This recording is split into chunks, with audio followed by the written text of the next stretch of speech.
leadership demands that you don't do something simply because that's how it has always been done. Ask why it's done that way.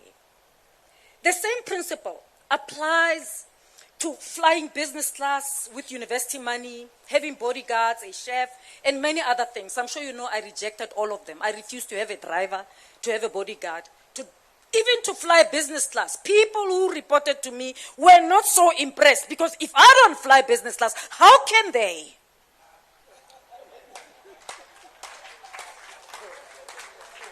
But I don't need business class to feel important or to show that I'm important. I'm important, and I know I'm fabulous. Business class is not going to add anything. I'm a king. Yes. When one steps into a leadership role, be it in politics, in business, or in academia, it often comes with some form of upward mobility. Maybe you now earn a bigger salary, or maybe you now earn a salary. Maybe you didn't earn a salary before. Maybe now you have greater influence, or perhaps a bigger office. Well, maybe now you attract more people who want to come to you because they think you are the girl or the boy with the ball. Whatever the case may be, something has changed. Once you get the leadership position, something changes. But real leadership demands that you remain authentic. You've got to remain authentic. Leadership demands that you remain rooted in the cause that elevated you in the first place. Often people forget the cause that elevated them in the first place. Of course, one of the most difficult dilemmas, especially for black leaders, is how to remain authentic while operating in spaces that demand conformity. And conformity comes in two ways, but both of them require you to change.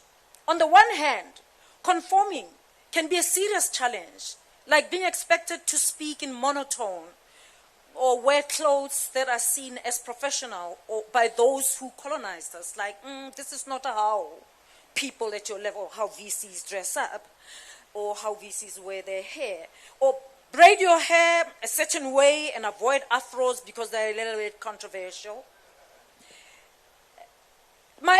You won't believe that my hair was a point of contestation when I worked down in the Cape. But the list goes on. I know it can be difficult for some to resist conforming to those expectations. So you will see them go out of their way. You see people going out of their way to dilute themselves, to fit in.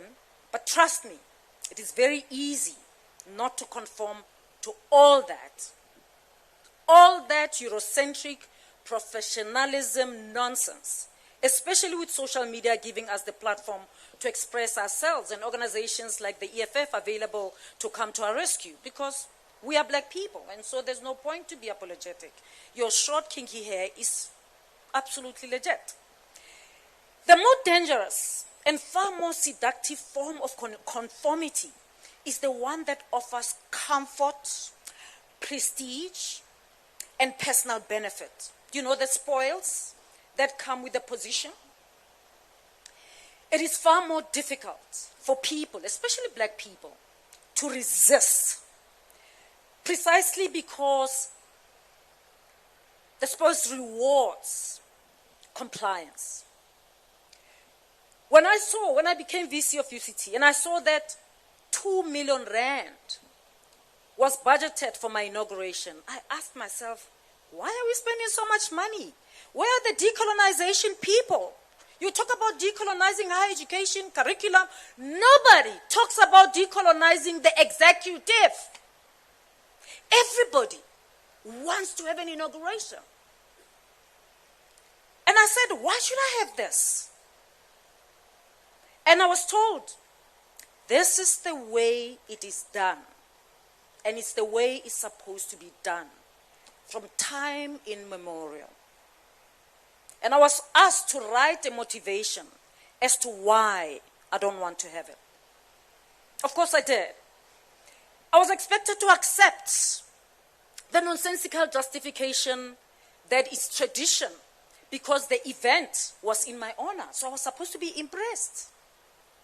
And I said, this is absolutely un-African. In fact, it is absolute nonsense. How could I, as a black mother, in good conscience, waste millions on a party when the lives of hundreds of students are on pause, they've completed, but they can't graduate because they owe the university. Some of them 10,000 rand, some of them 20, some of them 100.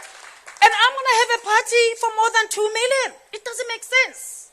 But of course, no one in the country asks that question when inaugurations are held. Why? Because it's time to buy a new dress. So I decided that we use the money to rescue the students who can graduate, settle their fees so that they can graduate.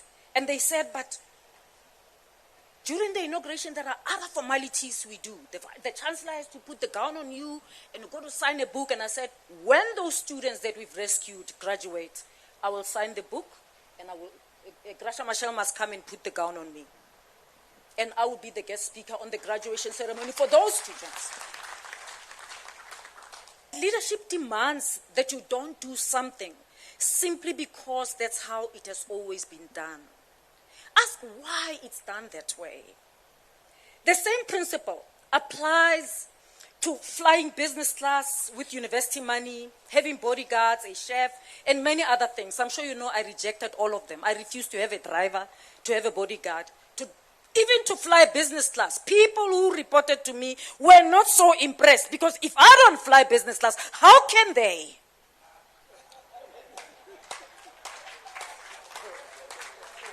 But I don't need business class to feel important or to show that I'm important. I'm important and I know I'm fabulous. Business class is not going to add anything. But what I'm saying is remain authentic. You know who you are. The world, the African family that I'm coming from says you don't spend money of the university that way when the university is struggling with finances and students are sick. Imagine going to the US, 169,000 rands on business class to New York. And it's more than fees for 1 year with rest for one student. Imagine. I mean, how many times do I go to the US? How many students could I cover for the damn whole year? So I said, no, I'm not doing it. And here's the thing. I mean, we would go to a meeting somewhere on the continent, all the vice-chancellors of this country, and they all fly business class. And so they all come with chauffeurs and E-classes and their drivers, right? I would ask for a lift from them. I mean, of course, I would be coming from Cape Town. But we get into the flight, and the air hostesses say, they all stop at business and I go to economy.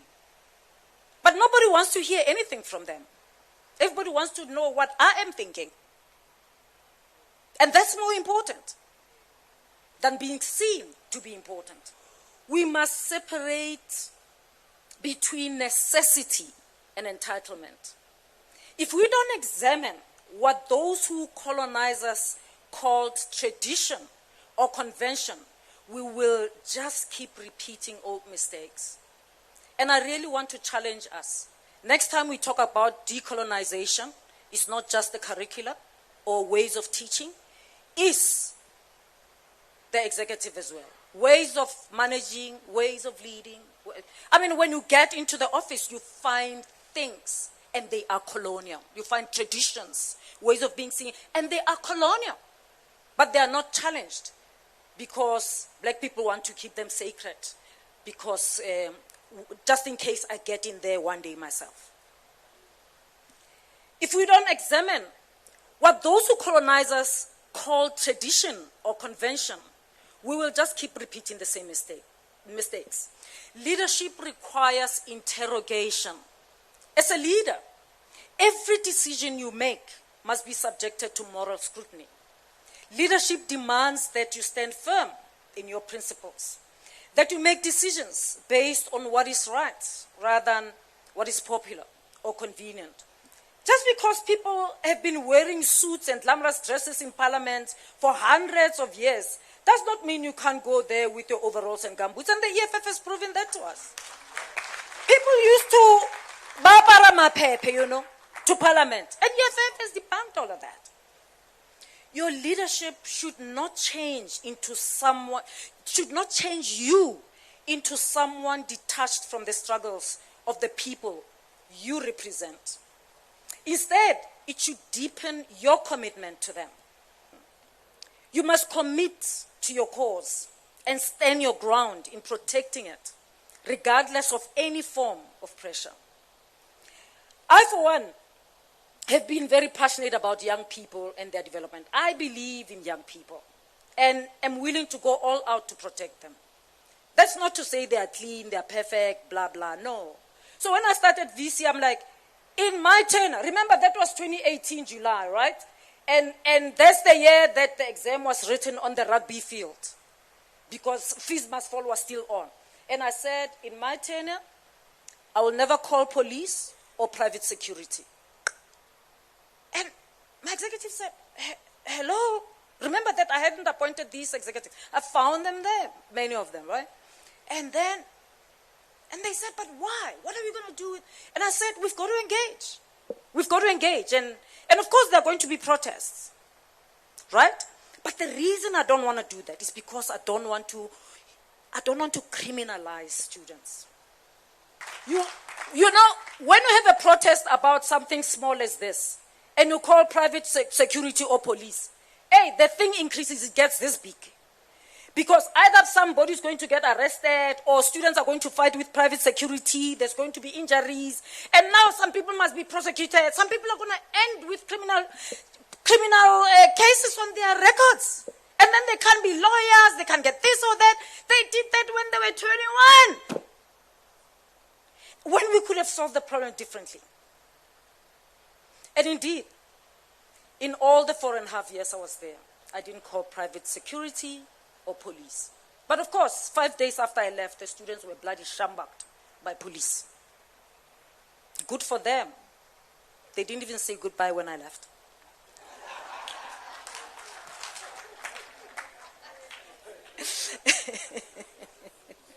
I'm just being cheeky, man. I'm just being cheeky. The progress and the growth of young people is a cause for which I'm prepared to die if I were to call Mandela. I donated 20% of my monthly salary when I was VC towards their education. I didn't have to. I didn't have to. From the first month as VC up to the last month where I got a salary as a VC, 20% went to student financial aid from my salary. But of course, Ajahn Paswan will not tell you. And I did that not because I had excess or money in excess, but because I genuinely believe in young people's development. And I know, and of course, it was for scholarship, and that money, I said, only for colored and black African students. Yeah. And I called it the Mamokgethi Phakeng scholarship. And of course, some people want to raise an issue about Mamokgethi Phakeng. Hey, it's my damn money. You don't ask Ernest Oppenheimer when he calls it an Oppenheimer scholarship. I chose not to buy shoes, but to take it to there. And then, of course, I'm saying preference is this. And so you call me a narcissist for calling a scholarship that I contribute 20% of my salary to? Please, go ahead. Now, even when they frustrated me, I still continued to donate because my commitment to young people's development went beyond my emotions. And by the way, the money is still there. So the scholarship is still there. I'm a king, yes, I'm a king.